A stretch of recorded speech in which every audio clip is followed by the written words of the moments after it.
নমস্কার। আজকে চলুন যে মহাভারতে যুদ্ধের সময় ভগবান শ্রীকৃষ্ণ অর্জুনকে সাংখ্যযোগে ৪৭ নম্বর শ্লোকে বলছে যে কর্মণ্যেবাধিকার অস্তি মা ফলেষু কদাচন মা কর্মফল হেতুর্ভূমা সঙ্গস্ত কর্মণি। এটার মানে হচ্ছে যে তুমি কর্ম করে যাও কিন্তু ফলের আশা করো না, তাই তো। তো কর্ম মানুষ করে, ফলের আশা যদি না করবে তো চলবে কীভাবে? তো ভগবান তাও বলছে যে তুমি কর্ম ঠিক করে যাও, তারপর ফল দেওয়ার দায়িত্ব আমার। তো আমি এই কথাটা খুব ভালোভাবে গুরুত্ব নিচ্ছি বা খুব ভালোভাবে মেনেছি। তো আমি অল্প স্বল্প চাষবাস গাছপালা হ্যান ত্যান লাগাই। তো ভগবানের আশীর্বাদে ভগবানের কৃপাতে আমাকেও ফল কিন্তু ভগবান অবশ্যই দিয়েছে। তো কর্ম করলে ফল পাওয়া যায়, এটা সবাই জানে, তাই তো।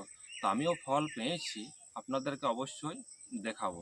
হয়তো ভিডিওটা অল্প ধৈর্য ধরে দেখুন, দেখলে আমি অবশ্যই দেখাইতেই আপনাদেরকে চাই যে আমিও কর্ম করি, তার যে ফল প্রাপ্য আমার, সে ফল আমাকে ভগবান দেয় কিনা। আর এটা সত্য কথা যে কর্ম তুমি যদি করে যাও তো তুমি ফল অবশ্যম্ভাবী পাবে। তাতে অল্প ধৈর্য ধরলেও ধরতে হইতে পারে, কিংবা কোনো সঙ্গে সঙ্গেও পাওয়া যায়, আর অল্প ধৈর্য ধরলেও ফল ভালো পাওয়া যায়। তাই তো ভগবান কোনোদিন নিজের কর্মকে কোনোদিন দেয় না, ঠকায় না। নিজে যদি কর্ম করো তাহলে কর্মের ফল তুমি অবশ্যই পাবে, এটা সত্য কথা। তাই তো চলুন তাহলে আপনাদেরকে দেখাই যে আমি কি ফল পেয়েছি। অবশ্যই একটু ধৈর্য ধরে দেখতে থাকুন। চলুন দেখুন, আমি যেমন এই বাড়িতে অনেক কিছুই গাছপালা হ্যান ত্যান লাগাই, না লাগাইলে চলবে না আমাদের। তাই বাড়িগুলো ফাঁকা ফাঁকা আছে, আর আপনার ভগবানের কৃপাতে ফল টল আমরা অবশ্যই ভালোভাবেই পাই। তো দেখুন আমাকে ভগবান কি ফল দিচ্ছে বা ভগবানের কাছ থেকে কী ফল আমি পাই। দেখুন আমরা হয়তো ব্রাহ্মণের ছেলে, ব্রাহ্মণ ঘরে আমাদেরকে জন্ম দিচ্ছে ভগবান। ওই জন্য অনেক কি বলবো, যে ভগবান খুব কৃপা করি ব্রাহ্মণ ঘরে জন্ম দিচ্ছে। দেখুন এই যেমন ফল একটা কান্দি আমাকে দিচ্ছে ভগবান, এটা খুব তাড়াতাড়ির মধ্যে দিয়েছে। শুধু এক কান্দি লয়, দেখুন এটা মানুষের সেবাতে লাগবে। আর এই আর একটা এই 4টে যে গাছ আছে, এই 4টে গাছের মধ্যে আমি একটা, আর এই একটা 2টো ফল, আর এই একটা হচ্ছে 3টে, দেখতে পেয়েছেন?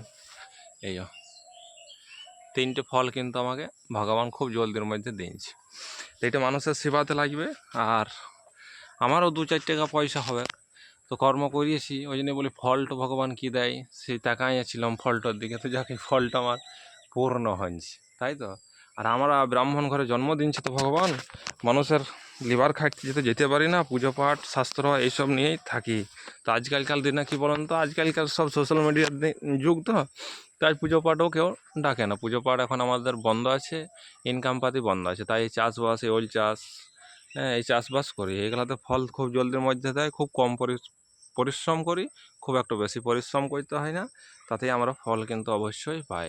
তো এইটার মানে হচ্ছে যে আপনি যদি কর্ম করেন তো ফল আপনি অবশ্যই পাবেন, কম বেশি, তাই তো। হয়তো কম পেতেও পারেন, বেশি পেতেন। আর এই যে আমার 4টে গাছ দেখলেন, 4টে গাছ নয়, আমার বাড়ি থেকে আরও গাছ লাগানো আছে। আর অনেকগুলো বাড়ি, আমার 3-4টে বাড়ি, সেগুলোর মধ্যে আমি চাষবাসই করি। তাই ওই গীতা শ্লোকটা খুব মনে করেছি আমি, ওই জন্য আমিও একটা ভিডিও বানালাম। গ্রামের ছেলে তো, মূর্খ ছেলে, অত ভালোভাবে বলতে আর করতে আমি জানি না, ঠিক আছে। আর এডিটিংও করতে জানি না। যেটুকু বললাম সেটুকু, কোথাও যদি ভুল ত্রুটি হয় তা আপনারা ক্ষমা করবেন। আর এর থেকে বলার তো কিছু নাই।